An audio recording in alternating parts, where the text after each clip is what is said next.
forecast. Speaking of that winter weather, and send things over to Storm Tracker 13's Abby Coney. Oh my goodness, such a needed break today. I'm calling today a transition day. Current temperatures ranging in the 30s, still tracking, a few slushy streets and overpasses, bridges. Might want to be a bit extra careful. But for the most part, cars have gotten along just fine, even starting earlier this morning. Really just depends on where you're driving. The main thoroughfare is looking pretty good. 35 degrees, the current reading here from our Mugabug Neighborhood Weather Network camera. And light winds under 10 miles an hour out of the south-southwest. Cars getting along just fine, and the blue sky looks so good just behind those snow-capped peaks. Just marvelous.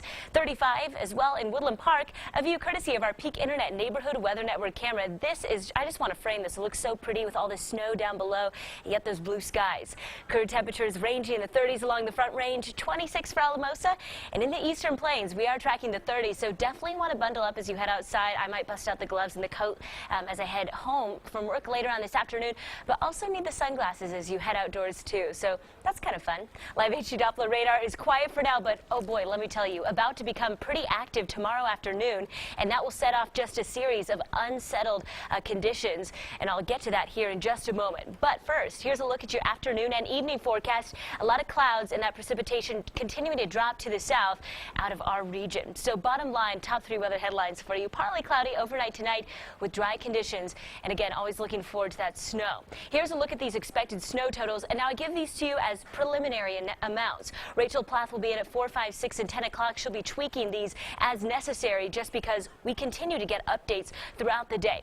Right now, though, 2 to 4 inches anticipated near the Monument area. Woodland Park possibly as well. 1 to 3 for Colorado Springs, and that's similar for what we're anticipating in Pueblo. 1 to 2 inches there.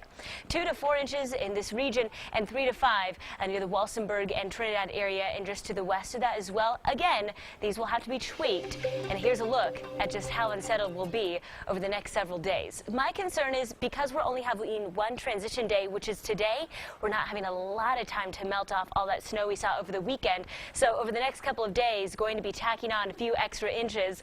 We'll be tracking it for you very closely, keeping you ahead of the storm, and also monitoring road conditions. Now, Friday, we will be taking a break before that snow starts on Saturday. Again, we'll be looking at the timing of that very carefully. It'll last through Sunday, and then Monday starting to dissipate, making for another transition day. Tuesday, temperatures dropping 34 degrees then.